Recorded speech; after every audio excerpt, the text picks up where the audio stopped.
Milgram here today. She's typed up an introduction that's not quite as funny as the one for the students, but I will read this one too.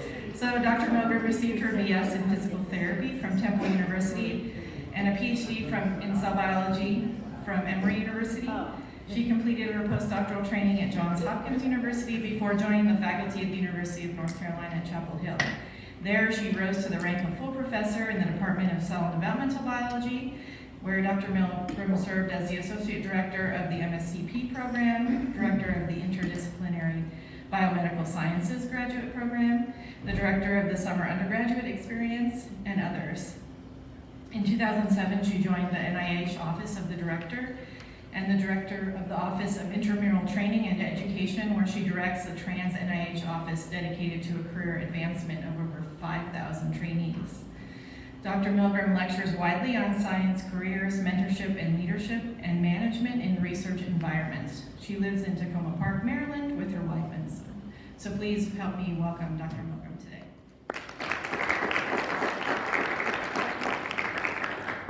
So let me just start first. Let me thank Christine for the invitation and everybody for the hospitality. I haven't ever seen snow in December, so it usually takes till about February in DC, and it's not pretty at all. So it's nice to be here. I talk to students a lot about career development and about wellness for scientists and about the challenges that students face, and invariably the first hand that goes up is, do you provide training for faculty? And there's this perception, and I think it's partially fair, perception that we don't always care so much about developing our management skills, our mentoring skills. We're busy. But I think that the students don't appreciate how many faculty do care. And the fact that you're sitting here today is like a vote of confidence for the students that there are people who really, really care.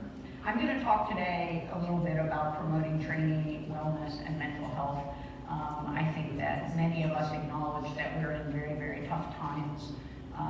We're in tough times as a country, right? And tough times as a world, and the risk of climate change and changes in immigration policy. Just in general, we're in very tough times. We're also in tough times in science and sort of the new normal. And I think it's good for us to remember a little bit about the students we're training, and that is that essentially we train what is known in the literature as thresholders, individuals at the threshold of big life changes, from deciding who they will love, to what type of family they will have, to what type of career, separating from family, letting go of beliefs and things that were a part of their family and transitioning to their own beliefs, whether that be about religion, about politics, about anything. We really train people at an incredibly formative time in their life. And they are also dealing with a whole lot of complicating contextual factors, or things that can add stress to already stressful time. Things like the financial strain. We have students who are both food and housing insecure, right? Where, their ability to eat healthy is impacted by whether they have to, change the oil or make a repair or send money home for some. The extent of support that they have, the extent of family challenges, right? Some of our trainees have been taking care of their families for a long time. Some are sending money home. Some have ill siblings, and they are holding some of the stress of their family together. Membership in marginalized communities, as science becomes increasingly diverse, right? We really need to understand what it means to be a scientist and come from a marginalized community, particularly at a time when you can open the newspaper and read really negative things about you, right? We are in a time of really harsh discourse. We tend to pay a lot of attention to first-generation college students, but the whole burden of first-generation and first-generation graduate student is a real thing, right? When are you going to get a real job, right? What are you going to do? When are you going to start making enough money to contribute? The international status of many of our trainees is something that brings a lot of new contextual stress. I think we also have to acknowledge that the impact of past and current trauma is brought and carried along with students. 1 in 5 1 in 6 women will be assaulted by the time they finish college, and actually about 1 in 10 men. So the amount of assault on college campuses, the amount of trauma in people's lives is something that we need to be aware of. We also have students with chronic illness, including chronic mental health issues, and that impacts their ability to thrive in the research space. And then we have the culture and atmosphere of programs and labs. And while there are some very nurturing and positive learning environments, there's also a lot of stress. Stress runs downhill to the students that are on the receiving end. Even if we try very hard to keep that from happening, we tend to see that stress runs downhill. And then I started by saying we're in sort of tough times, right? So it is both nationally and internationally. So there's a lot of contextual factors adding to the stress that our students and our postdocs feel. Now, we need to balance that sort of, right? They're dealing with a lot, with the fact that they're really relatively smart problem solvers who got this far, right? And they got this far, and that means that they actually have a whole lot of inner resource to deal with these stresses, particularly if we give them the support and the space to do that. And I know that this is not a conversation that has happened a lot in science, and in some ways I feel completely, it's like such an irony. I work at the NIH, probably the cause of huge amounts of stress in each of your lives, and I'm going to come here and say we should deal with stress, right? The honest truth is I tell Francis Collins that all the time. I mean, I think NIH needs to change. I think universities need to change. I think we all individually need to change. It's really something to have these conversations around wellness with students and to look at their faces, right? About their, what they wish for and hope for and what they sort of see as barriers that get in their way. So I hope we can have that discussion a little bit today, even with the irony of me being at the NIH, right? The causer of mega stress at least 3 times a year and usually more, right? So at NIH, when I have been thinking about wellness for our student, and I should say I have no training in this. I'm a cell biologist by training and an epithelial cell biologist in my research. But I started thinking about this a long time ago, now about 5 years. I realized that there are really 3 overlapping goals that we have as a community. And the first is to help our trainees appreciate the link between stress management and wellness and career, life, and science success. I actually think probably for us to understand that link is another part of it. This was an aha moment for me. I'm not really some wellness guru. I'm like a person who struggles every day with wellness and stress management. We also want to help our trainees work through acute stressors with minimal disruption of their academic and research progress. This is good for them and good for us. Right? We need to get work done, and the more students can juggle the contextual stressors in their life and continue to persist, the better off they are and the better off we are. And then finally, we need to better prepare ourselves to deal with the more serious mental health concerns that impact some people in the community. And I think that we focus maybe on that 3rd bullet at the exclusion of the other 2. And that makes sense because we're really worried about those really risky situations. I think to do something about these, we need 3 things. The first is we really need to frame this as a wellness, not an illness issue. There's nothing wrong with the student. There's something right with the student for participating in a wellness program or for dealing with their stress or for reaching out for help when they need it. The second is we really need substantial personal and culture change at all levels. We can talk about how important it is to take care of yourself to do well, but then we all have this sort of ouch and shame around taking care of ourselves, right? We hide a lot of our own self-care needs. And I think if we're going to talk about this as a culture and as a community, then we all need to make some change in that regard. And finally, PIs, trainees, and institutional resource staff need to get together and start talking.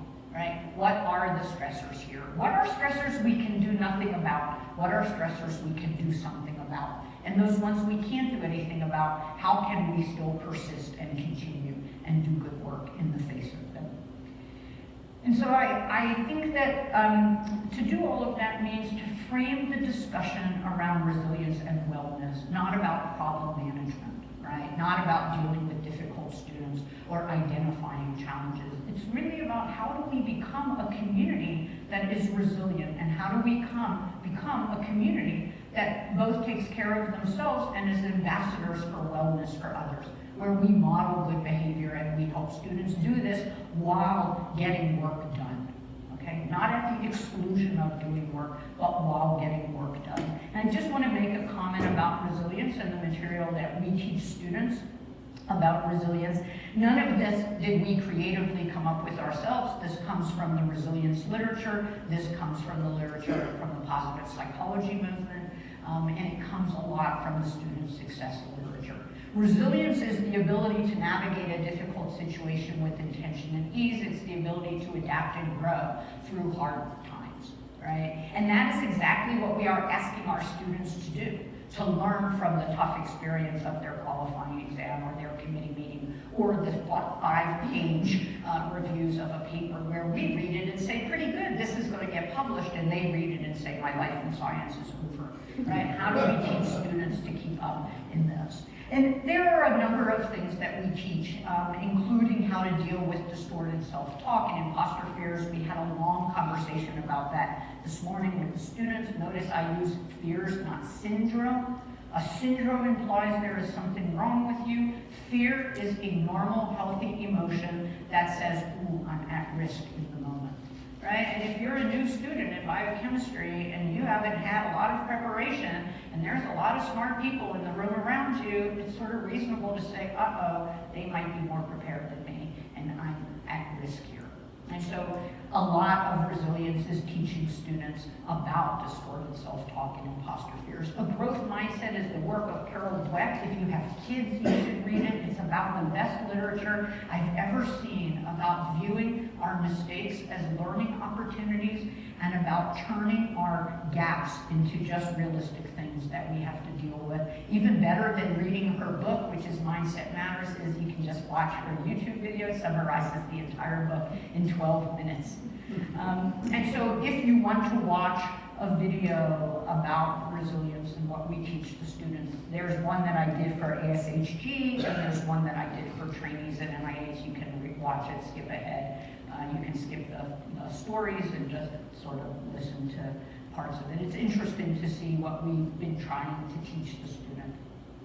I'll say one thing about all of this, and that is that a group is only as resilient as the individuals that make up that group, and resilience starts at the top. And so if we want resilient students, we have to be resilient ourselves. And burnout, is sort of the antithesis of resilience, right? If we don't work on our resilience, we will eventually look around us and see that we are burned out, and so are the people around us. And there's a lot of science to say that this is the case. I know we tend to say if we persist and work hard, everything will be okay, but there's ample science to say eventually we might not. You have a comment or something?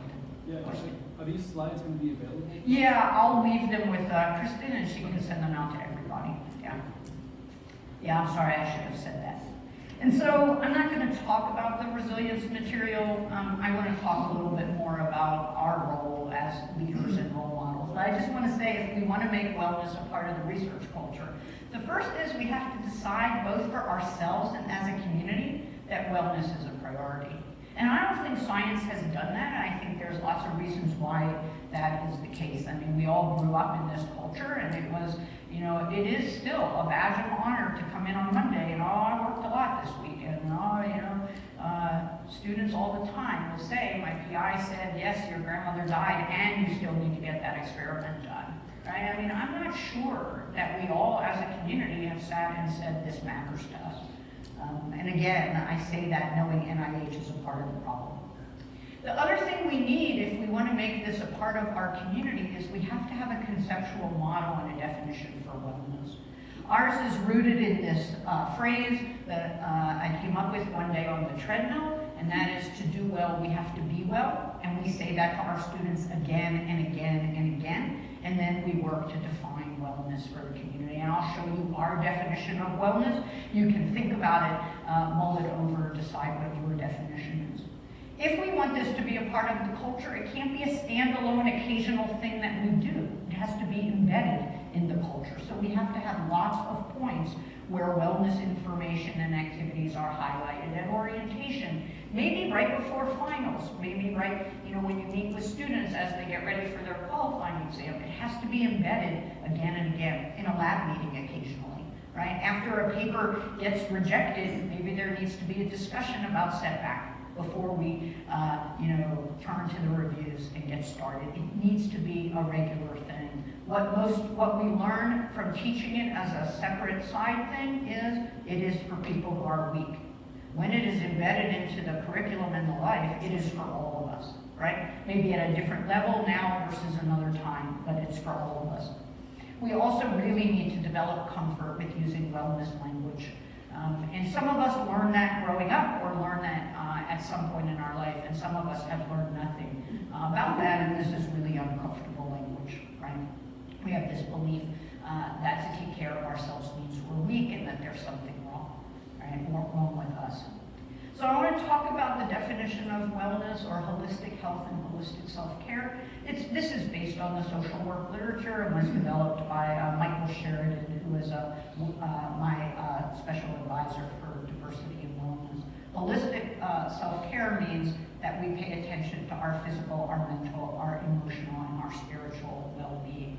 All right, that's a big definition, and a lot of scientists push back, especially on spiritual health, because many scientists come at the world from the perspective of having left an organized religion and wanting to look at reason as opposed to wonder and awe and belief in a higher being. Spiritual health does not mean we are part of an organized religion. It just means that we in some way connect to something beyond ourselves. So I'm going to show you point by point the wellness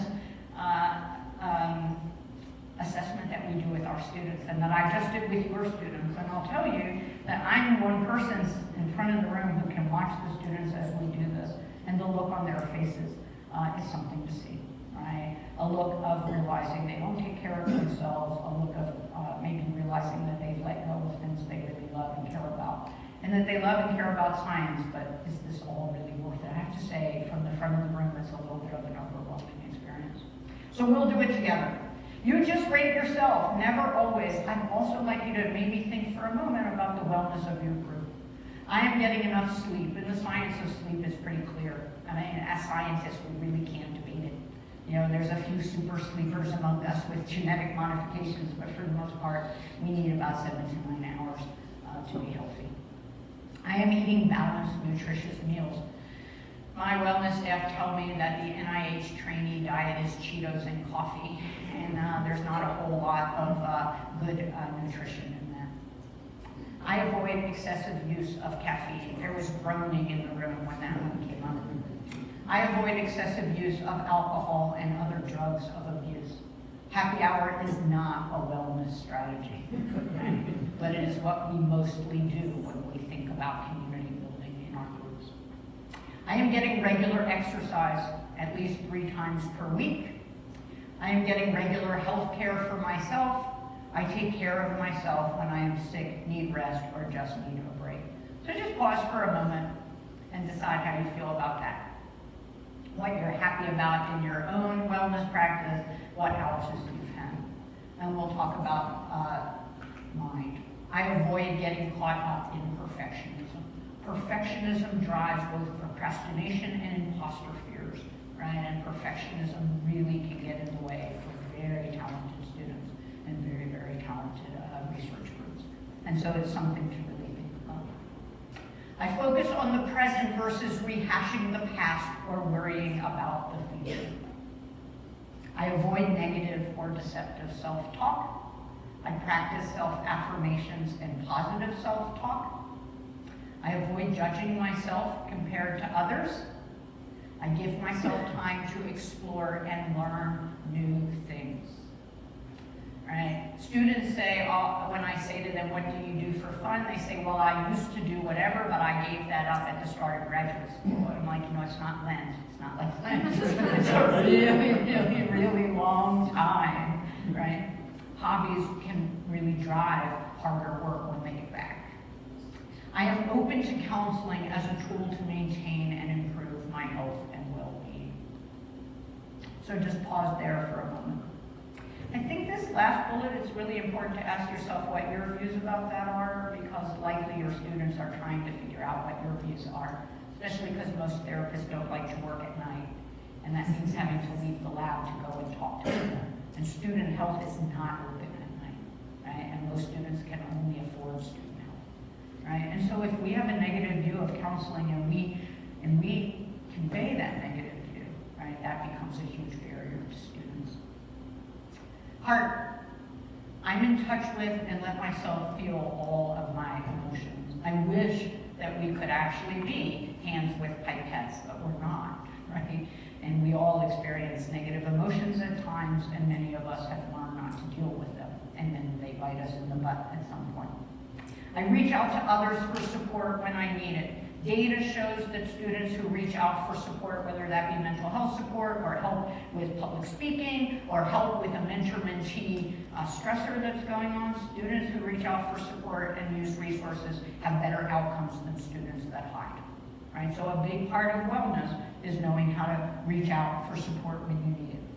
I communicate my needs and feelings directly and honestly. I make time to spend with my friends and family, whether that be family of origin or family of choice. I engage in activities that are fun and relaxing.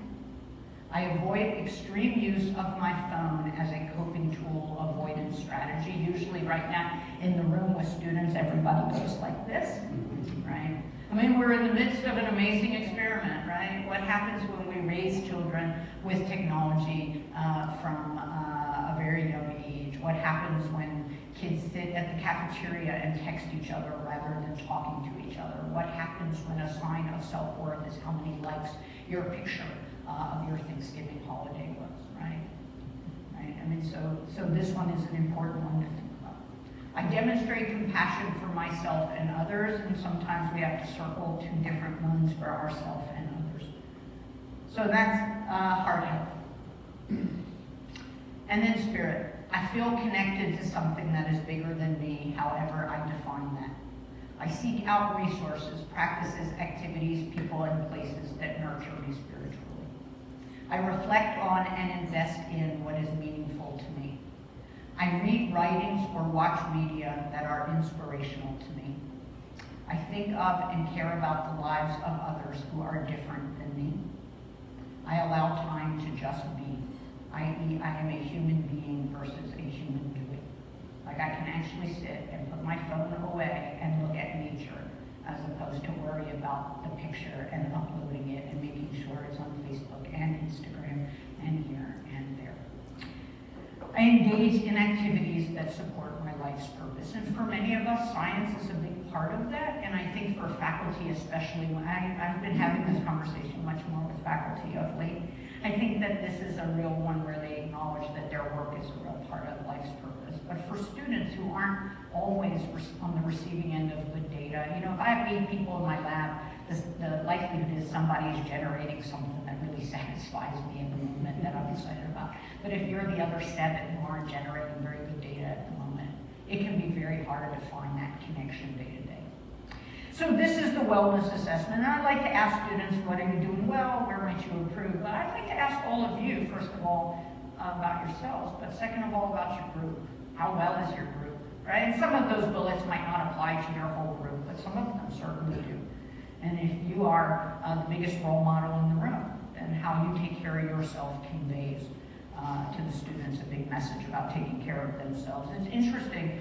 And actually, I guess, Mary, you were there at Cab Track where there was a discussion where someone acknowledged, well, the honest truth is I take care of myself a lot, but I never tell my lab that that's what I'm doing, right? I just say I have to leave early. I don't say I need to spend some time with my family today, or, you know, I have something, right? But if we hide that we're taking care of ourselves, the message we give to the students is don't take time to take care of yourself.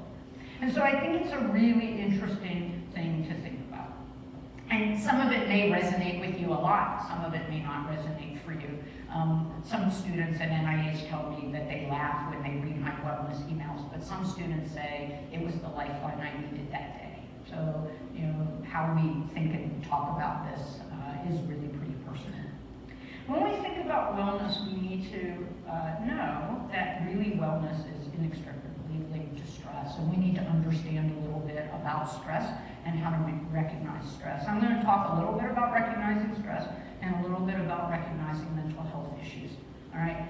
Appreciating that I'm not an expert and neither are you, and the honest truth is that we don't need to become experts in this, but we need to become lay people who can have these discussions.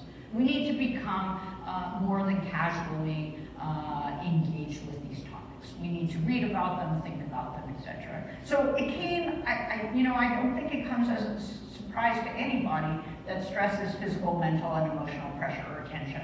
But what I didn't really quite appreciate is that there is something called eustress and something called distress. And when we talk about stress always being bad, we're really sending the wrong message. The message that we need to send is there's a fine tipping point between good stress and distress. And what we want is to always be on the eustress side, right? Eustress is within our capability, and eustress can improve performance. Students are a little bit stressed about their committee meeting, they will show up and practice with you. If they are a little bit stressed about their test performance, they will go to the study group or they will show up at office hours. Eustress is a good thing. It narrows our focus and it makes us use resources and pay attention.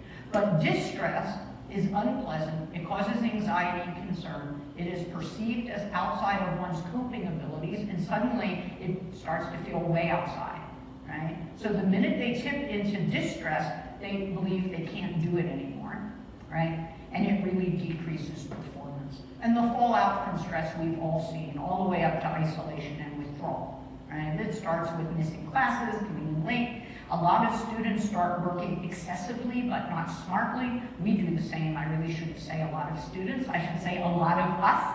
When we get stressed, we work excessively, but we don't work very, very smartly, and we are unable to successfully navigate difficult conversations and group dynamics. A lot of time when there's bad behavior, student to student in our group, or we have a tough, very negative interaction with someone in our group, it is the impact of stress. It isn't actually what happened, it's what happened plus stress, right? And so dealing with stress is a really important thing, or actually what I should say is dealing with distress is a really important thing. There are a variety of signs to look for. I'm not going to go bullet by bullet. There are verbal signs, respiratory signs, and related changes.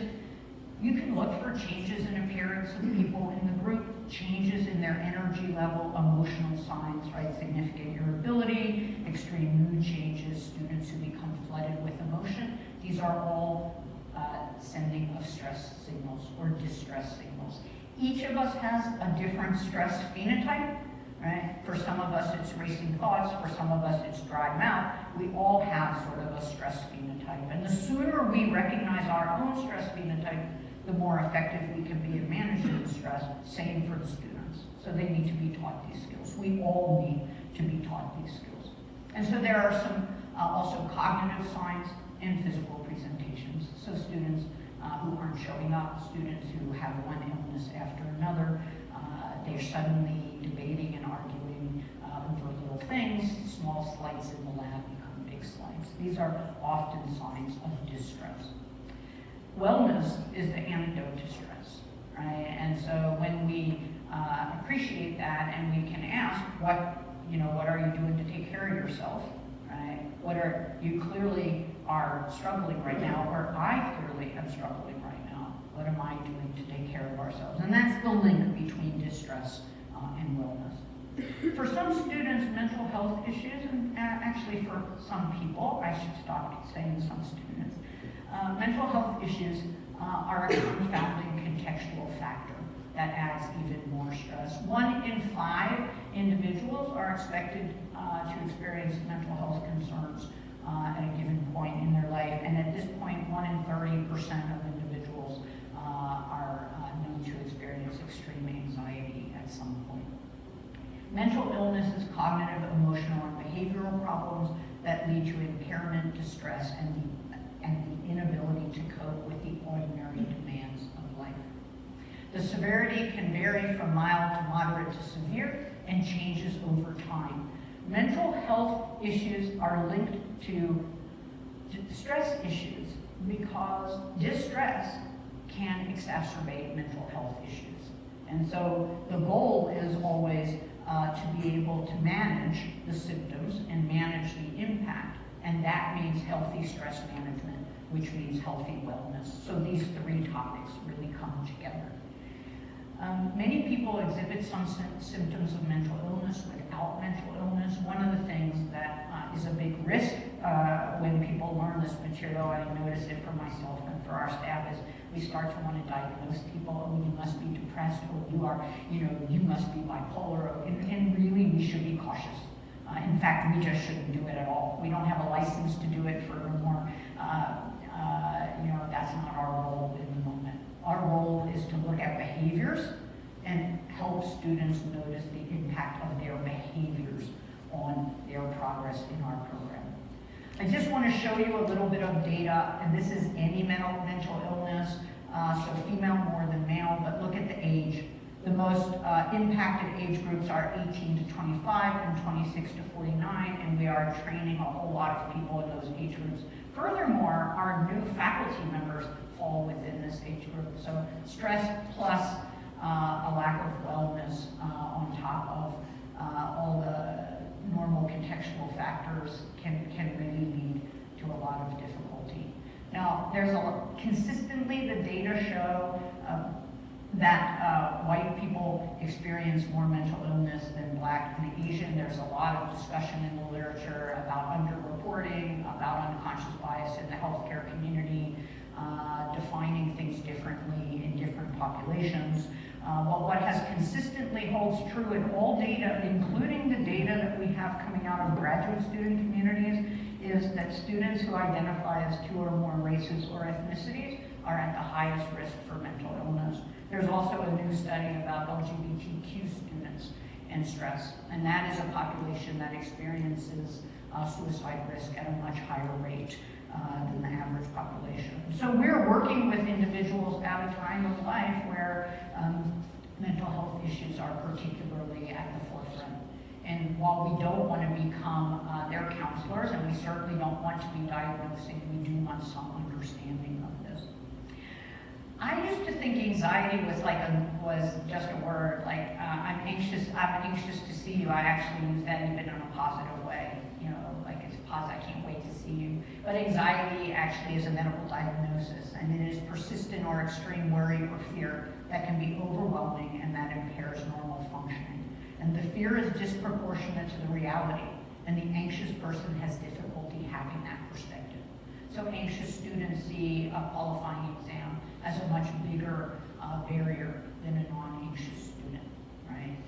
The fear is disproportionate. And for many things, some fear makes perfectly good sense, right? So their fear is amplifying. Anxiety results in emotional distress, physical symptoms, cognitive distortions, which I talked to the students about a lot this morning, and behavioral maladaptation. And so anxiety, 1 in 3 individuals within the age, that early age range that I showed you, will experience anxiety at some point. Anxiety comes in a variety of flavors. Generalized anxiety disorder is the most common. But when you see students with obsessive compulsive disorder, or you watch a student have a panic attack, those are elements of anxiety. While again, it's not our role to diagnose, we need to be aware that the American with Disabilities Act has provided a lot of accommodation for students in college so that really talented, smart kids can work through their learning disabilities, their mental health issues, and physical health issues, and succeed, which means now they're arriving at graduate school. Right? So one big change is the impact of that in our community. Right? And so you will see more students who have these diagnoses and are trying to succeed in the face of these diagnoses. Depression is the other. We see anxiety and depression in graduate student populations at higher rate than the general population. And depression is essentially an episodic period of a decrease in energy and happiness from the typical or baseline. And it's a serious mood disorder that can interfere with one's ability to work, eat, sleep, socialize, or otherwise participate in life. A faculty member said to me recently, it's just impossible for me to understand if he loves science, why he can't be here. Right? And it is really a hard thing for people who've never been depressed to really understand what happens in depression. And I would say that for myself. I'm not sure that I fully appreciate what students are going through. But Andrew Sullivan wrote an amazing book on depression. So he's a social psychologist. The book is very thick, don't get scared, half of it is references. And I read that book and I had much more healthy respect for students who are dealing with a depression diagnosis that actually just come into work and doing some work was a big accomplishment. Depression leads to a lack of desire to engage in formally pleasurable activities, and it leads students to withdraw. So students who used to come to work regularly, who suddenly don't, right, that's a warning sign that you need to step in and ask your student if they're okay. Not make a diagnosis, but ask if they're okay and suggest that they reach out for some support from the medical community. There are a variety of mood disorders that fall under depression. Depression is a major mood disorder, and here are some other ones just to keep in mind. You know, I said we train thresholders, and a lot of them have their first child during their training, and postpartum depression is a mood disorder that's quite common. Also, literature just came out recently, was just actually in the New York Times this week, that postpartum depression is underdiagnosed in minority communities. Furthermore, when one looks at the data on who gets help with mental health, the population least likely to get help is the Asian communities. There's a huge amount of stigma in Asian communities and members of other communities of color. And so there are a lot of students dealing with mental health challenges who lack the infrastructure and support that other students have. And so it's important to keep some of those data in mind. I once read a book, and it really sort of upset me when I first read it, and that is that in general we are the counselors. People, the majority of people who are in distress don't go immediately to counseling. They talk to people that they see day to day. So even though we have zero training in this, and even though we may have our own mental health issues, and we have our own baggage and stigma around these things, depending on how we grew up and what messages we heard, we are like the frontline first responders, especially PIs. You know, you're the one who sees, do they come in every day? Have they changed? Are they suddenly irritable? Is team science suddenly not going very well when they used to be a champion, right? We are in many, many ways the first responders. So we need resources to respond and refer appropriately, and furthermore, we really need to stay in our lane. Students come to me incensed. My PI told me I'm depressed, right? We really need to be careful around the language, because the message we convey around stress and stress management and around mental health and healthcare in general, the messages we convey often determine whether our student seeks help or doesn't seek help. And we can't take the entire burden of this. I mean, we're not experts, and you know, we're here to do a job, which is to do science and to teach them how to do science, but we really are critical first responders, and maybe we all need to wrap our head around that. And so I want to talk just a little bit about wrapping our head around that with I want to start from this first principle, and that is that people have a universal human need to be seen, valued, and heard for who they are. We all are hardwired to connect, and we want to be seen not as hands with pipettes or hands with keyboards or ideas or someone who generates experiments. We really have this need to be seen, right, for who we are. So our goal then is to make our trainees feel seen, valued, and heard, and that's really no easy feat. First of all, because most of us have had very little training in this. Like, I have a lot of training in how to do experiments, but no training in how to run a lab, and I think that that is a problem in science, right? So from the student perspective, often it's PIs don't care. The honest truth is the entire system is set up, right, to make this not be a major priority. And so we really, I think, have sort of these clashes in our views about all of this. And this is really further complicated by the power differential between PIs and students and program directors and students. Like, who wants to tell their PI they're really struggling, right? I mean, who wants to tell their boss they're crashing and burning? And the other thing that can be challenging to deal with. And 2 tips for communication and getting a more complete story. One is we have a tendency to jump in right away. We are all uncomfortable with silence. We are all busy, so when students struggle to tell us something, we just fill in the blanks. But if we're willing to sit in silence, we often will get a more complete story. Furthermore, allowing people some time to cry goes a long way. All of us want to just jump in and solve that crying, right? It is a normal physiological response to distress. And if we just looked at it that way, you know, we exercise, we sweat, we get emotional, many of us tear up. If we would just look at it that way, I think we could sit with those tears a little bit better. The number of PIs who call me and say, I really need to talk to you, and like the first thing they bring up is they cried, right? So what do I do about that? I think that it's really, if we can get comfortable with that. The other thing is we tend to ask why questions, right? And we tend to ask very close-ended questions, yes, no questions. But if we ask how and what questions, you know, what are your thoughts about that? How did that come to happen? We often will get lots better answers. The whole principle of coaching actually is how and what questions. So you pay $250 for a coach, what they learned was ask how and what questions. They learned a couple models of organizational change, and they learned to ask how and what questions. They are remarkably more powerful. I have 3 slides of helpful communication strategies, many of which come from the positive psychology literature. They come from the literature around student success. They are just some quick hacks that we can learn. I seriously memorized some of these at the start of all of this work. And one is just saying thank you for sharing that.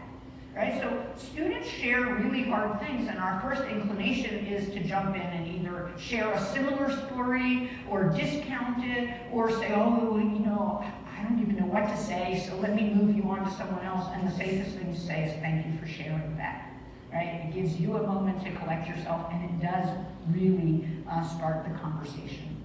Active listening is a lot about giving our full attention, reflecting back what we heard. My favorite one probably is this third one, because we have a tendency to do 2 things. We jump into problem-solving mode right away. Well, I know what you need to do, let me tell you. And the second thing we do is share a similar story. Right? Somehow we learned that that's the appropriate thing to do, and it is at a dinner party. It is often the right thing to do at a dinner party. It's how we build a bridge. But when a student comes to you and is struggling, the right thing to do is to hold all of your stories and focus on their story. There may be a time down after some discussion has happened to say, you know, this is pretty common, and when I was a grad student, I also was terrified of my committee meetings, or all my students, you know, I experienced some of them. But when we jump in with our story too quickly, we essentially negate their story. Some other things is, a lot of times, you know, like if somebody fails their qualifying exam, my introduction that Kristen alluded to essentially says that I failed my qualifying exam. Well, the honest truth is somebody should probably talk to me at some point about my study strategies and what I did and where I procrastinated. But in the moment, what really I needed was, well, that must have been really hard. I'm sorry that happened to you. And it's a really simple way to hold yourself from jumping into problem-solving mode, right? Often all we really want is to be seen and valued and heard, and that means somebody acknowledges the bad things that happened. Students tell me that their PIs don't value careers outside of academia, and I say, how do you know that? And they say, well, they never talk about it, right? And you could express genuine interest. Tell me about the career workshop you went to, right? Or tell me about what you learned at that informational interview. Or you could show genuine wellness about genuine interest around their wellness. How was that hike? Right? What'd you do this weekend? Oh, you went on a hike. How was it? Where did you go? Express confidence in them. And a big one, encourage the use of resources. Data shows that when encouraged to use resources, students are more likely to do so. We just did a survey of students who participated in our wellness workshop, and we said, what makes you most likely to use these resources? When my PI encourages me to do it. Not when my PI is silent about it, because when you're silent about it, the students are filling in a negative message. They could be totally wrong, but they are mind reading and putting in a negative message. And so we need to send explicitly positive messages around activities. you know, just ask, is there anything here, you know, on campus that can help with it? Goes a long way. Or I know someone in student health, and I understand that they provide really good resources there. Would you like the phone number? I have the phone number of a lot of resources on my desk, right? So it's really clear to students, I believe in these resources, here you go. And then you want to keep the door open. So those are some communication strategies. There's some more about open and non-judgmental language, and some about involving students in problem solving. It turns out if you want students to take your advice, you won't give it. And that data actually extends way beyond students. And I know it works at home. If I want my kid to do something, or quite frankly my wife, sometimes I think I have really good advice to give. If I want them to listen to it, I won't tell them. And that's based on literature that shows that no one likes to be told what to do. And so if we engage our students in joint problem solving, they might just come right to where we want them to be. Now that doesn't mean saying, have you ever thought about a workshop, or have you ever thought about tutoring? That's just advice phrased in the way of a question. But saying, what have you thought about? Well, I could do this and that. Would you like me to offer my suggestion? Yes. Now suddenly you're not offering advice. It's a partnership. And so there's a huge amount of data that says the best thing would be to say, what do you think would be a better way to handle this next time? Not, if you would start earlier next time, this won't happen, right? Which is what we often want to say. So a couple things about language. And you know, one of the people I work with around our high school program calls that ESOL, or encouragement as a second language. Right? I mean, generally we learn very direct, clear, you know, you got to do it differently. And this is a really sort of new way of communicating. The other thing that we need to do is know about internal resources. In your program, in the dean's office, in the postdoc office here, on campus. I think program directors need to know about resources beyond the campus. Faculty, I think a lot of times the referral should be to your program leadership and to resources on campus. You have a full-time job in doing science. You are not responsible for closing the loop on things out in the community. The program directors in some way do have some of that responsibility. But individual faculty, the goal is to get them on campus to the right resources. Knowing people by name helps a lot, and sometimes closing the loop is the difference. So by closing the loop, I mean checking back with the student, hey, did you follow through? Would you need any help with that? And that can really be the difference between a great, a good, and a not so good outcome. I find it incredibly difficult to talk with students about things like this. I imagine all of you do. It's a hard thing to do. And so, actually, what's really weird to me is when I talk to like the wellness staff who run some of our things, this is second nature to them. And I'm like, this is so not second nature to scientists, but they point out that they actually don't understand CRISPR-Cas9 either, and then I feel a tiny little bit better. And so I took all of what they said, and I tried to put it into sort of a script for people. And at first it was really artificial, but after a while I realized, oh, this isn't so hard, right? I have a script, I know where to start, and then with practice I get better at it. Just like we ask students to get better at, you know, writing their lab notebooks, so I've gotten better at these kinds of conversations. So if they come to you, the first thing is, thanks for sharing that. Thanks for trusting me. Thanks for coming to talk about this. Right? Acknowledge the difficulty. Yeah, I mean, the second year of grad school is a really hard time. Not any advice, not your story, just, yeah, right? That's tough. And then you want to use all of those strategies talked about before to help them explore strategies and resources and to refer, right? You want to just focus the language on moving towards a proactive, positive way to dealing with it. That can be really hard when you are a part of the problem, right? Sometimes staff come to me and, you know, you are stressing me out. And I'm like, whoa, right? Like, you know, it's a lot harder to have that conversation when you're a part of the problem. And the honest truth is that happened in my lab and it happens now in my office. And that's an added challenge, right? But, you know, saying, have you talked to anybody else on your committee? Would you like a facilitated conversation? You know, I really do want the best for me and the best for you. Perhaps we need some help, right? Anything, that middle part is the hardest part. Explicitly encourage the use of resources. Students say a huge barrier is thinking you don't want them to do it. You don't want them away. You don't want them not working. So explicit. I hope you will attend. I strongly encourage you to reach out. I support you taking the time. And then you want to thank them for sharing and set a time for follow-up. It's sort of a script, a little scaffold for communication. Now, sometimes we have something harder. You notice behavioral changes that really worry you. Or they've never exhibited the right behaviors from the start. They're coming in late, they're leaving early, they're not being proactive in learning. And remember, those behaviors could be a sign of distress, a mental health issue, could be a sign that your lab's not right for them, it could be a sign that their dog is sick, right? You have no idea what is going on. So you want to be careful. You just want to describe the behavior. Situation, behavior, impact. You do not want to make judgments.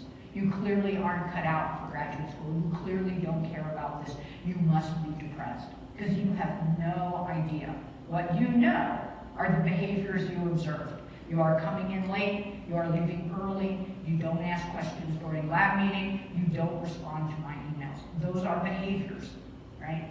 The reason behind them is for them to share or not share. But sometimes you're surprising them with a hard conversation. You might start by saying, I have some difficult things to talk with you about, right? And then use the SBI strategy to describe what you've noticed. Express your concern for them and their progress, but them first. I am worried about you, or I'm concerned about you. I want the best for you, right? And I want you to make progress. And then really continue as above. These, I think, are conversations we have to learn how to have, and I don't think many of us have had a lot of training in this. I've noticed that the more I practice it at work, the more I do it pretty well with my son. I wanted to stop and quite frankly with myself. I wanted to talk for just 1 minute about common barriers to counseling because some of them, PIs and program staff, have a lot of ability to impact. And counseling is a really, really critical tool for many graduate students, right? And postdocs, and probably faculty, to be totally honest. We probably all could benefit at times from a really safe place to talk about issues. The biggest two barriers that students mention are stigma, some in their family and community, but often in the scientific community, and time away from school and lab. Now, we don't have so much control over financial issues, the lack of counseling in general, overwhelm. These are the 5 barriers I hear about the most. But you have a lot of barrier around the first 2, right? Making it clear, please take the time you need to take care of yourself, right? Sometimes you should use the word counseling, sometimes you should just say, please use whatever resources. Each of you has a different level of comfort with that. But if you explicitly make it clear that taking some time away is okay with you, students are much more likely to use those resources. And I wanted to just end with that. And time-wise, the problem is in an hour we never ever have time to practice, but there is a scenario there. My hope is when you do an hour workshop like this, it makes you more willing to sign up for a longer one that your student health office likely offers, and if not, I'm sure that the leadership here can arrange that. I think there are different boundaries and different requirements. Program directors really need to get comfortable in the language of counseling. I talk about therapy a lot.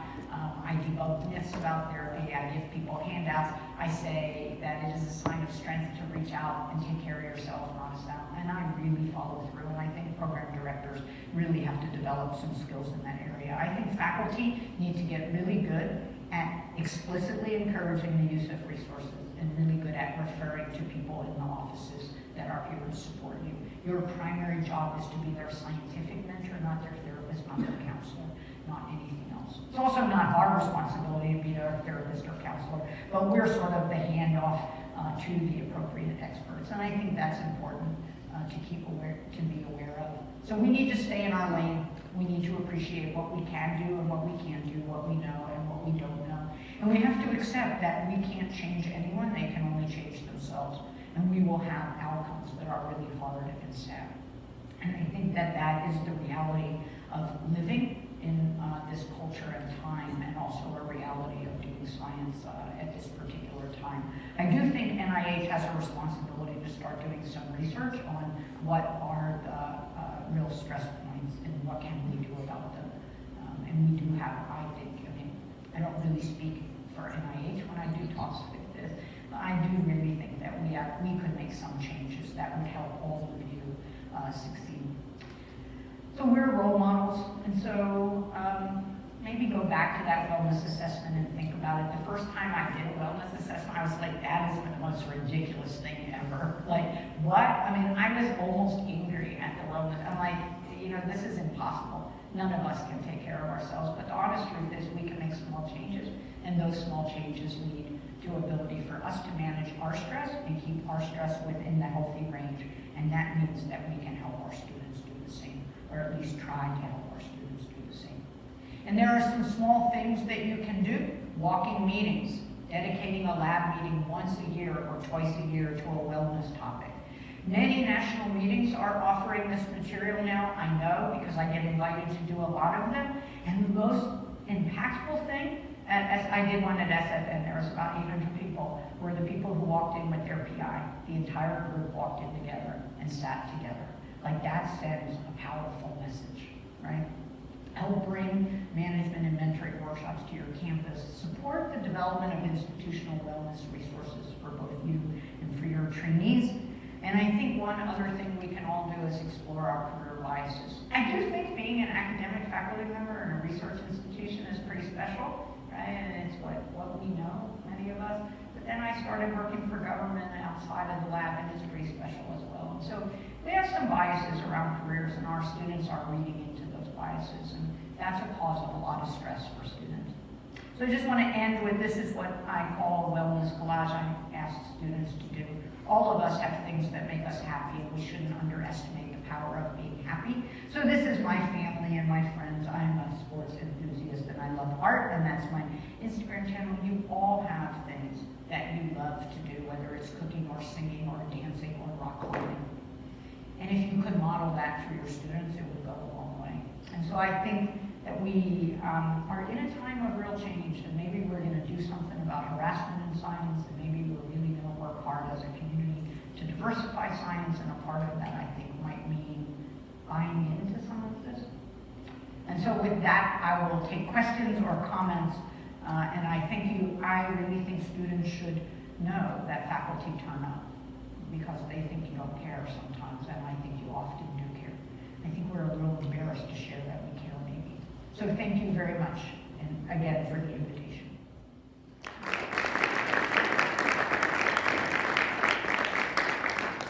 Comments, questions?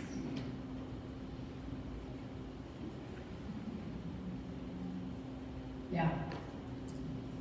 What are your thoughts on a good wellness activity that we can incorporate over time?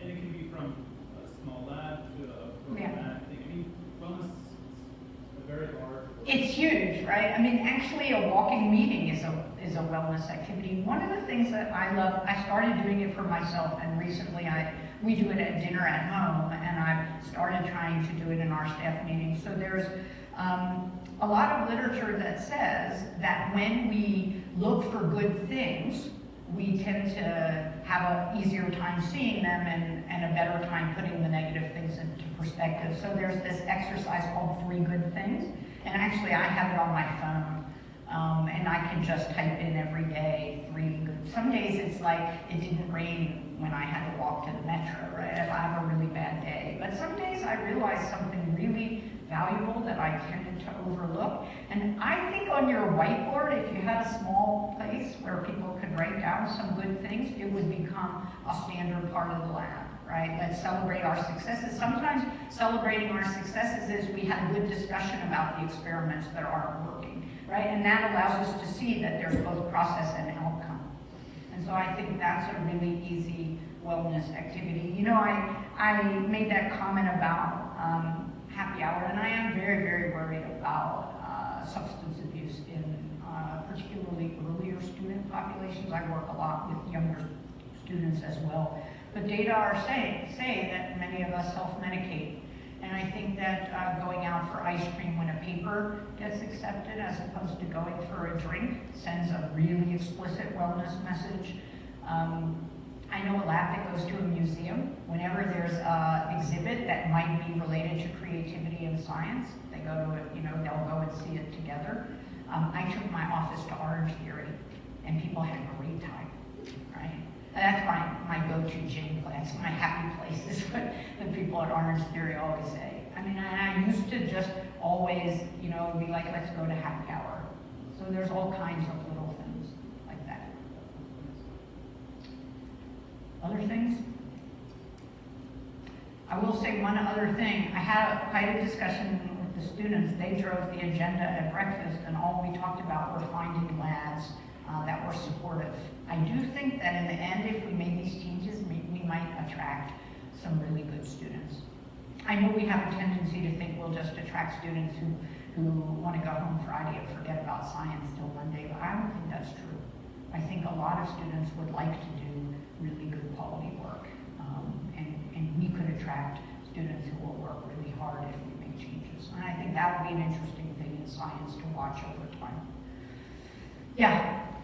I just wanted to get your take on this. I feel like the students always, or some of us as well, always kind of get this mental image of the scale when we talk about work I know. balance. And I hate that because I try to tell them that, work is a big part of our life that we get satisfaction and frustration from sometimes. But it's all, like, especially if you're a professional, your work is a big part of your life. It's a big part of your identity. And I feel like integrating it and realizing that there's times when you have to juggle it, but it shouldn't always be these two opposing forces like you think of when you look at a scale.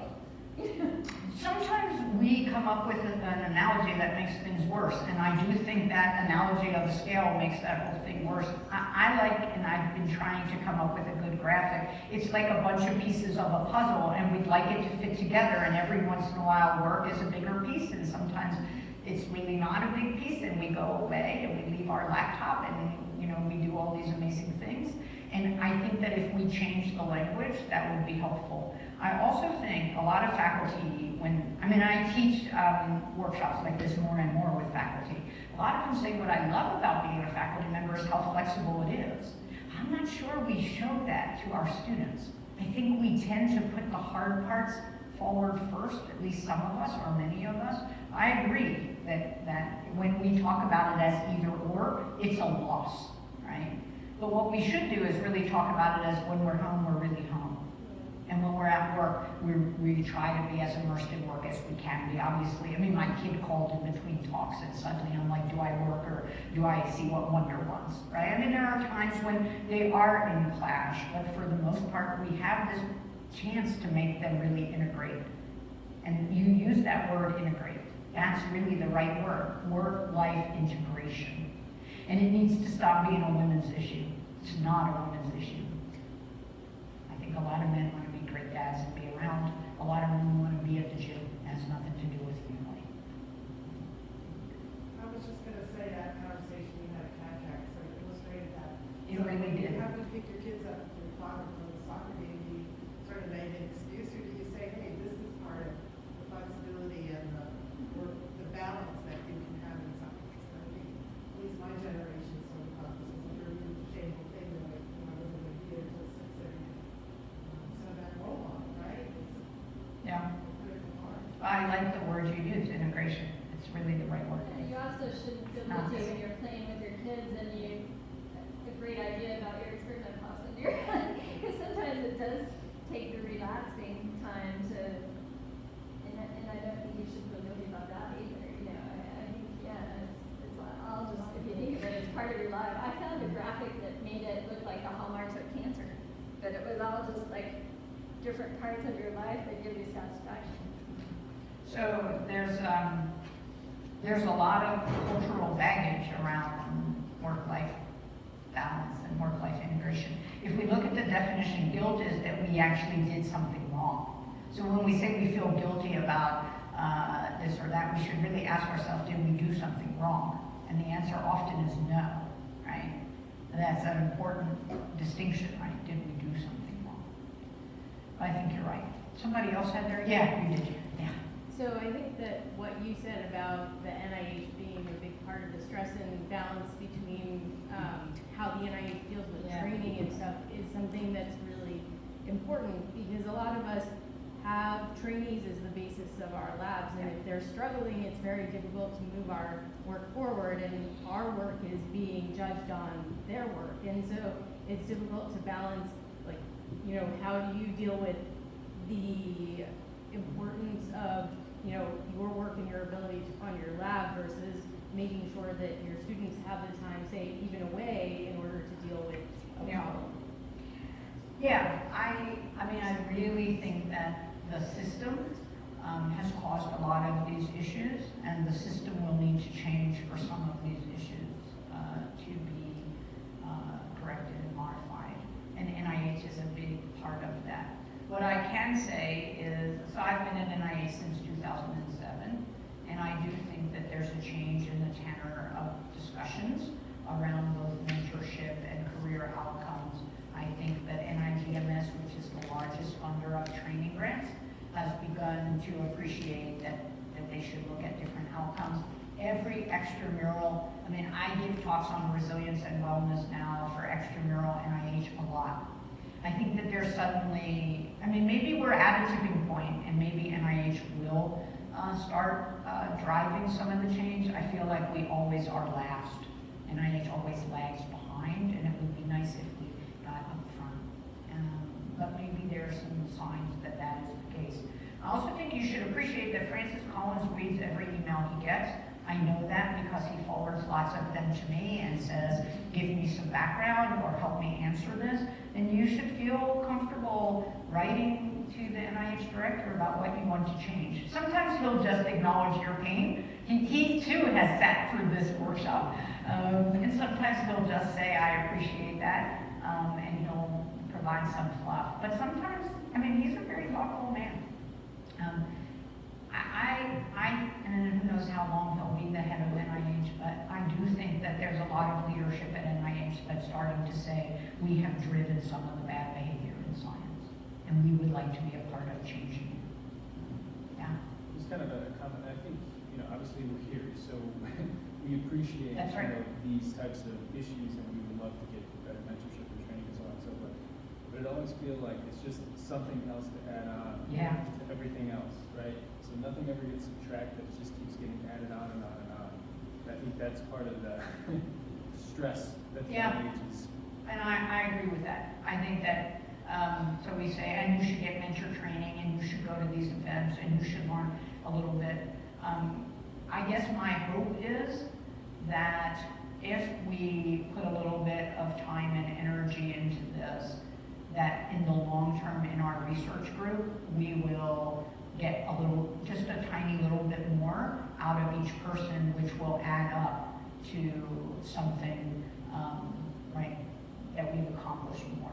And the second thing is that maybe we will accomplish less or the same amount, but with less stress.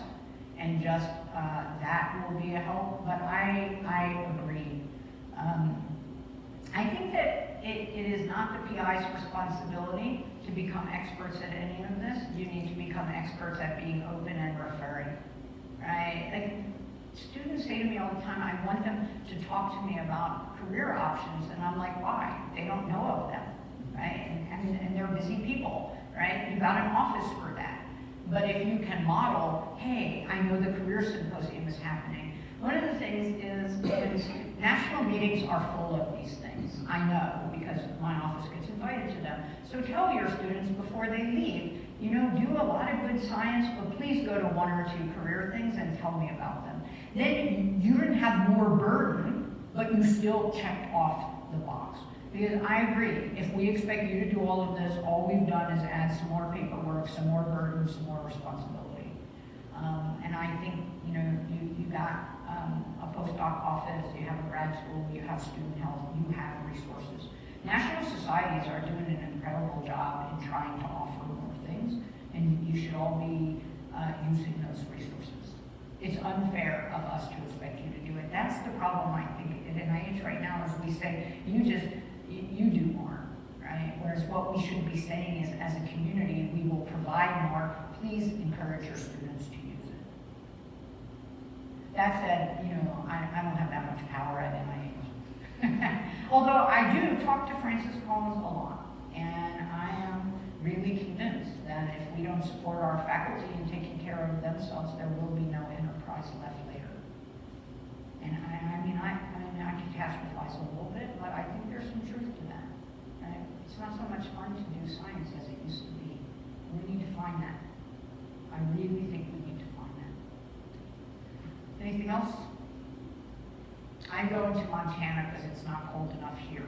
And thank you all for the invitation.